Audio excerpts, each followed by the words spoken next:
So with UFC Shanghai, Johnny Walker versus Mingyang Zhang taking place this weekend, I couldn't help but be worried for the health of Johnny Walker due to the fact that every single time Johnny Walker steps into the octagon, he gets brutally sent to the fucking shadow realm, okay?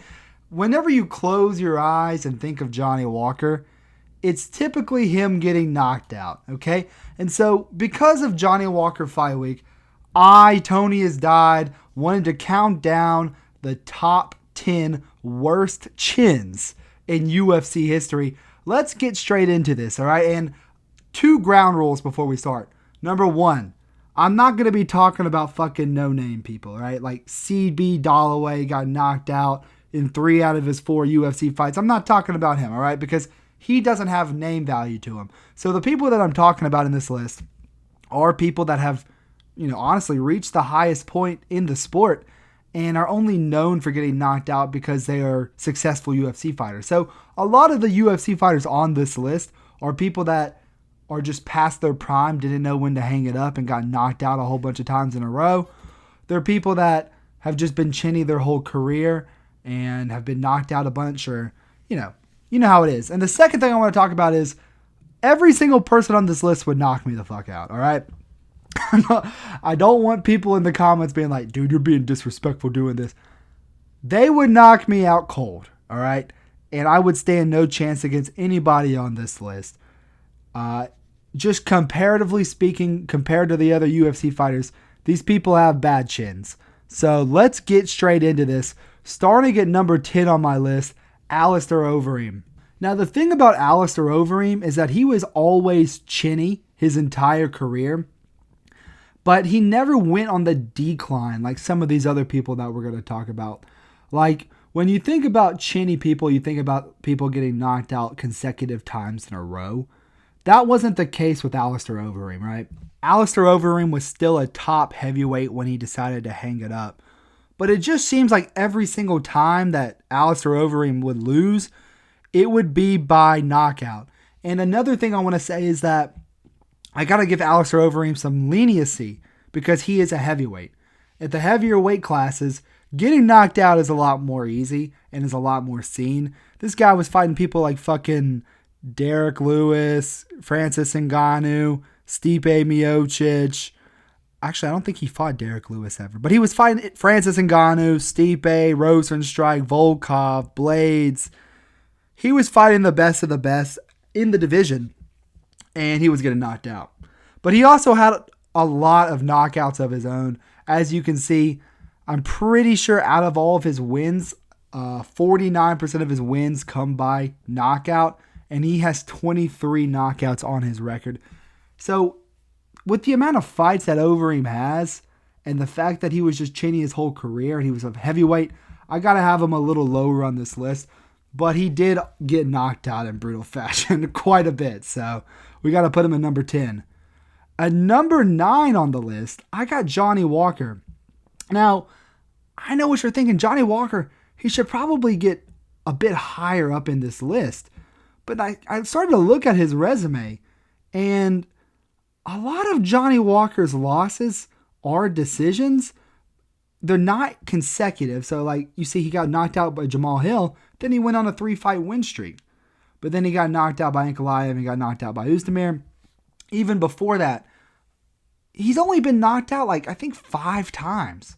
But the reason we have to include him on the list is because the times that he gets knocked out, it is in the most goofy and brutal way possible every single time. This dude, the Jamal Hill knockout especially, literally looked like a fucking Looney Tunes character throwing his arms back as far as he could. Versus Oezdemir, he got dropped bad. He was out, and then he looked straight at Oezdemir, and they got another follow-up shot put on him. The Ankalaev one was pretty brutal as well. But he has the loss to Thiago Santos by decision. He has a loss by Nikita Krylov by decision. He did get dropped with a jab by Ryan Spann. But honestly, Ryan Spann knocked out Reyes with a jab as well. So not that bad of a look, I guess. But yeah, we gotta have Johnny Walker on this list because, we always think about that regional fight that he had where he got knocked out like 6 times in the consecutive span. And then the ref just wouldn't step in. He just kept getting knocked out. He'd get up and get knocked out again. But yeah, we got to have Johnny Walker at number 9 on this list. He's the whole reason we're making the list in the first place. And so, yeah, Johnny Walker, got to include him. At number 8 on the list, I got Phil Hawes. So the thing about Phil Hawes is that he is actually a really good fighter, okay?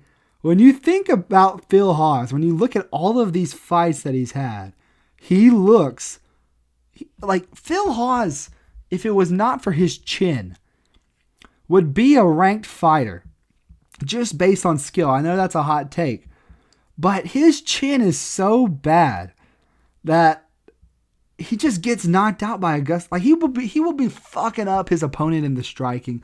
Pretty sure this guy trains with Dylan Dennis as well. He will be winning the fight like clearly, and then he just gets knocked out, man. And look at the people that he's lost to in this list. He kind of got the fucking killer's row. I know Dolidze is not killer's row, and you know how I feel about Chris Curtis. But losing to Bruno Ferreira and Ikram, Dolidze's a ranked guy. Chris Curtis, he's been around the UFC for quite some time. I feel like Phil Hawes is a lot better. As like, if this guy had a chin, he could be a great fighter. But he just gets, like a gust of wind will put this guy out cold. So, yeah, man, I got to have Phil Hawes on the list. He just gets slept every time. So, yeah, number 7, Phil Hawes. Number 8. This is number 7. Number 7 on my list, I got Cody Garbrandt for 25 minutes. For 25 minutes, Cody Garbrandt was the greatest fighter. No, he wasn't. All right. People that say that have never watched Cody Garbrandt fights. The fight with Dominic Cruz was 3-2. But I digress. Cody Garbrandt, I'm going to give him some leniency when it comes to getting... Like, a lot of people would probably have Cody Garbrandt top 3. But you look at the people he's getting knocked out by, it's Dillashaw and Kai Kara France. And those people are, like, known for their extreme power. I mean, Dillashaw himself was on roids. I'm pretty sure... I don't know what fight... I'm pretty sure he got tested positive. I don't think any of his actual wins got overturned to no contest because of the roids. I think Cody Garbrandt was pretty pissed about that because the little snake in the grass, he didn't get his win overturned over Cody. But Cody just has this, like, he will be winning technically, and then he'll just want to sling and brawl, which is the problem with Garbrandt, is that he could be winning the fight, and then he just wants to he just stays in the pocket a little too long. And then he gets chinned, you know? You look at his last fight against Ronnie Barcelos. He was doing really good in the first round of that fight, and then Barcelos started cracking him. Even his win over, pretty sure it was Trevin Jones, he was getting fucking cracked in that fight too, and Trevin Jones is not good, you know? So the thing about Cody is that he was one of these people that either knocks out his opponent or he gets knocked out. And more often than not, it's him getting knocked out. So I think that, Cody has a loss by Figure. He was looking good in the Figgy fight on the feet as well. He got subbed by Figgy, so that's not really a knockout, so I'm not counting it towards the list. But, in all of his losses, the losses to Dillashaw, the losses to Munoz, the loss to Kai Kara, he got knocked out. And then he got a couple of subs and decisions as well. So, yeah, we got to have Cody Garbrandt on this list. The next person I want to talk about is Chuck Liddell.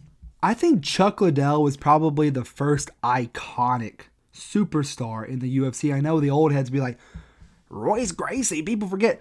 No one gave a fuck about Royce Gracie. I think Chuck Liddell and Brock Lesnar were the first real superstars in the UFC. And I think that what Chuck Liddell was able to achieve in his prime when he knocked out 6 people in a row, and I think that's still the record in the UFC. 6 knockouts in a row. I think maybe Pavlovich either is one away or tied with him. he has 6 knockouts in a row. Knocked out Tito, Vernon White, Randy Couture, Jeremy Horn, Randy Couture again, and then Tito. And then the end came at the price of Rampage Jackson when Rampage Jackson knocked out Chuck Liddell. It seemed to be the final straw in Chuck Liddell's, it was it for him, all right? That was it. That was all she wrote, because once Rampage knocked him out, he got knocked out. I mean, I guess he went to a split decision with Keith Jarden. I've never seen that fight and probably never will. And then he beat Vanderlei. So I guess it wasn't Quentin. I think he might have been Chinny in the Vanderlei fight if I'm remembering it correctly, but he got knocked out by Rashad Evans, got knocked out by Shogun, then he got knocked out by Rich Franklin, and then he came back. I'm pretty sure this one was in 2014 or something. He comes out of retirement and fights Tito again for no reason whatsoever. It's like the most useless fucking rematch of all time. But even before that, he got knocked out by Rampage in Pride. He got knocked out by Randy Couture in Pride. He has, I'm pretty sure, out of his wins, 14 of his wins are by knockout, and 8 of them, like, out of his losses, he has 1 loss by decision, and then his other 8 losses are by knockout, and he has a record of 22-9. So out of his 9 losses, 8 of them are knockouts, and so I think Chuck Liddell was just someone who kind of stuck around a little too longer than he should have. Well, I don't think that. I know that. But actually, me and Chuck Liddell are best friends. I actually met this guy in person, and we hang out every day. We crack open some cold ones. But Chuck Liddell, he is number 6 on this list for the worst chins of all time. At number 5, we got Luke Rockhold. Now, despite the fact that I kind of want to breed with Luke Rockhold, and I just can't stop staring at his body all the time, right? Luke Rockhold had a terrible chin at the end of his career. Got knocked out by Bisping in one of the biggest upsets ever. Then he fought David Branch and won. Good win for Rockhold, right? However, after that, it was he just got knocked out in brutal fashion every time, bro. Like the Bisping one was brutal. The Yoel one, he literally was like kind of similar to the Johnny Walker Oezdemir knockout, where he got knocked out cold and then he got hit with a follow-up shot that definitely was not needed. Then he got knocked out by Jan Blachowicz, who is the GOAT, by the way. Then he came back, lost to Costa. And then he got knocked out by Mike Perry. Now, I know it was a teeth injury, but he was bound to get knocked out in that fight anyways, right? So Luke Rockhold, he has a record of 16-6, and 5 of his losses are by knockout. But I'm not going to discredit Luke Rockhold. He is one of the greatest fighters of all time. He was 9-0 in Strikeforce. And then in the UFC, he made his debut in the UFC. He got knocked out by Vitor. But then after he lost to Vitor, he went on a 1, 2, 3, 4, 5 fight win streak, beating Chris Weidman for the belt. And he also has the win over Bisping and the win over Machida. So, out of his 6 losses, 5 of them were knockouts, and they're in pretty brutal fashion. So, gotta have Luke Rockhold on the list. At number 4 on the list, dude, why are you knocking me out, Jalen? What the fuck, Jalen? Why are you knocking me out? We got Bobby Green. King Green, Robert Green, whatever you want to call this fucking guy, okay? I'm not calling you King. Bobby Green has one of the worst chins in UFC history, and I honestly think he needs to hang it up, all right? The Jalen Turner versus Bobby Green fight, it was bad, okay? It was so bad. The fucking Guru clip fries me every time I watch it. Ref! Stop the fucking fight, Ref! Like, what is this guy? Look at this fucking photo. What is this guy doing? What is he looking for? All right. He might throw some punches back in a second. Nah, bro. Stop the fucking fight. But yeah, even before that, he got knocked out by Islam. It was kind of a weak stoppage. I mean, what was Bobby Green going to really do? But it was kind of like hitting his arms and they stopped the fight. But anyways, I digress. Got flatlined by Drew Dober. And that made people start, like, Bobby Green was actually pretty good at one point. Made people start to think Drew Dober might have something. But honestly, I might even should have included Drew Dober on this list because even though he's got the chin, and he's the mogging chin king, he seems to get knocked out a lot as well as of recently. But then he got, even in the Jared Gordon fight, he was getting pieced up by Jared Gordon, rocked by Jared Gordon. The Tony fight, this guy got dropped by Tony. 2024 Tony, I'm pretty sure. Was it 23 or 24? I think he's 23, actually. He got dropped by Tony. He knocks out Grant Dawson, good for him. Then he got slept by Turner, badly. Then he got dropped by Jim Miller as well in their fight. Then he got choked unconscious by Paddy Pimblett. Not a knockout, so whatever.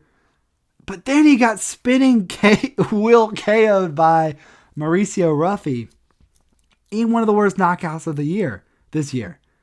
And it's just kind of like, I don't know, bro. Like Bobby Green, he talks so much shit leading up to the fights. There's like an edit. It's Paddy, like him jumping in front of Paddy Pimblett before the fight started. I just don't like the way that this guy talks shit before his fights and then he just gets put out. So, dude, why are you knocking me out, man? Like, I feel like Bobby Green, he just wants to be known. Like, he wants to go down as a fucking scrapper.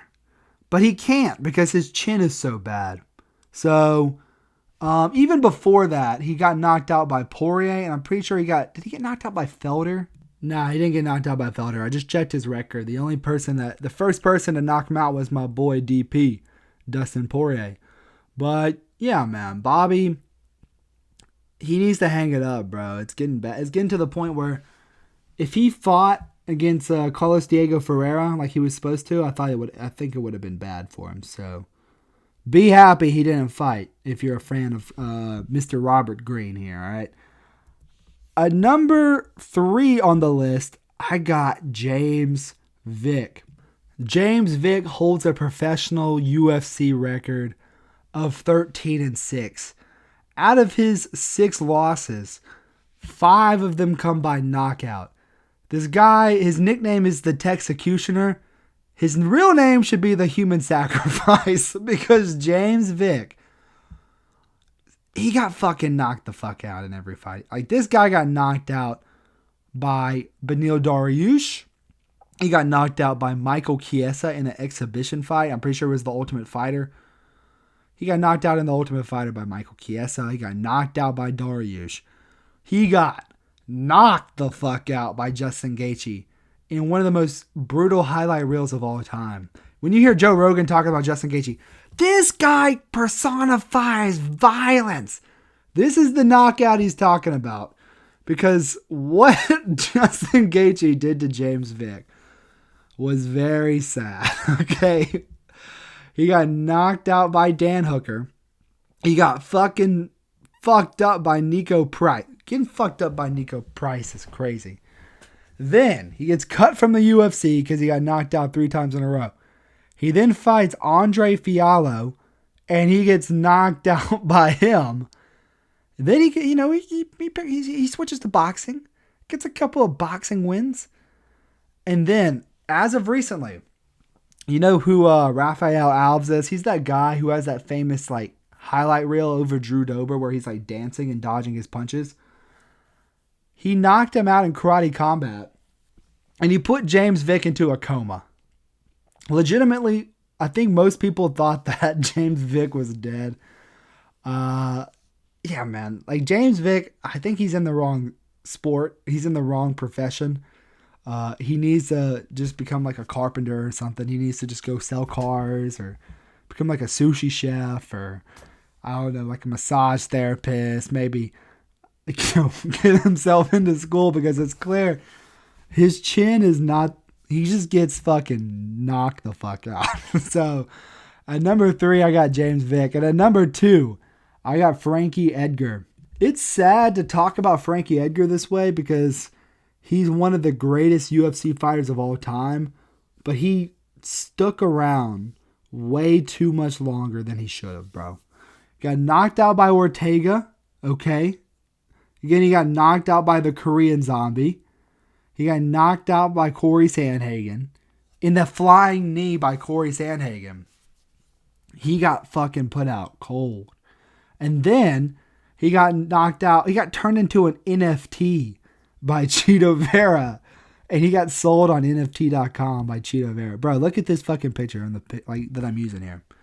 Look at him. Isn't it sad? Like, I don't even like looking at this picture, but I had to use it for the example. I just, like, dude, I can't look at it for too long, man. I might just skip to the next one. Hold on. Look at me. I'm going to pause real quick. He just retired too late, bro. Like, this guy is literally one of the greatest fighters of all time. I'm pretty sure he was a champion at lightweight and featherweight. No, he wasn't a featherweight champ, but he was a lightweight champion. And he's a multiple-time defending lightweight champion. Pretty sure he beat BJ Penn 3 times, if I'm remembering correctly. And he has wins over people like Charles Oliveira, Uriah Faber, Chad Mendez, Cub Swanson, Jeremy Stevens. He beat fucking Yair Rodriguez as well. I know it was a doctor stoppage, but he still won. Beat Cub Swanson, but ultimately, bro, Frankie, he just stuck around too long, and his chin was gone, and he just kept fighting, and it was like, why are you still doing this, man? Like, just go hang out with your family, bro. You know? So, yeah, I got Frankie Edgar at number 2 on this list. And at number 1, the worst chin of all time, Marlon Moraes. Bro, if you don't know the Marlon Moraes lore, let me fill you in. Marlon Moraes has a record of 23-13. And out of his 13 losses, 10 of them come by knockout. And I'm pretty sure 7 of them are in a row. And if you count the Jose Aldo robbery, then Marlon Moraes was on a 9-fight losing streak. And I saw that he was thinking about coming back, bro. He was coming back. He was trying to fight Ray Borg in the GFL. Please, bro, just stay the fuck away from the fucking sport. We don't want to see you get slept again. But Marlon Moraes, right? He has, all right. He went on a good win streak at one point. He beat Aljamain Sterling, for God's sake. He needed Aljamain Sterling, and it was crazy. He beat John Dotson by split. Rafael Sunsal, he lost to him, but I honestly thought Moraes should have won that fight. And then he redeems his loss, in quotations, against a Sunsal with a guillotine and beats him. So there was, at one point, Marlon Moraes was on a crazy run in the UFC, where he was like basically on a 1, 2, 3, 4, 5, 6 fight win streak.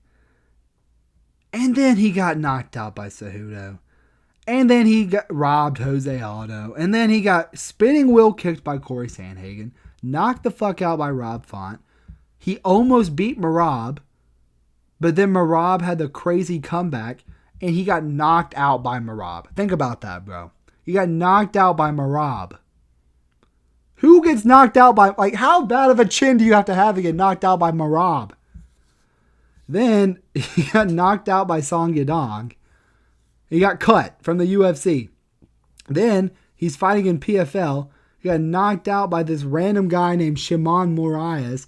Then he got leg kick knocked out by Brendan Lolane. And then he got knocked out again by Gabriel Braga, who has a record of 25-12. Like, hello? Take the fucking hit, dude. Hang it up, please. We don't want to see you get fucking whooped again.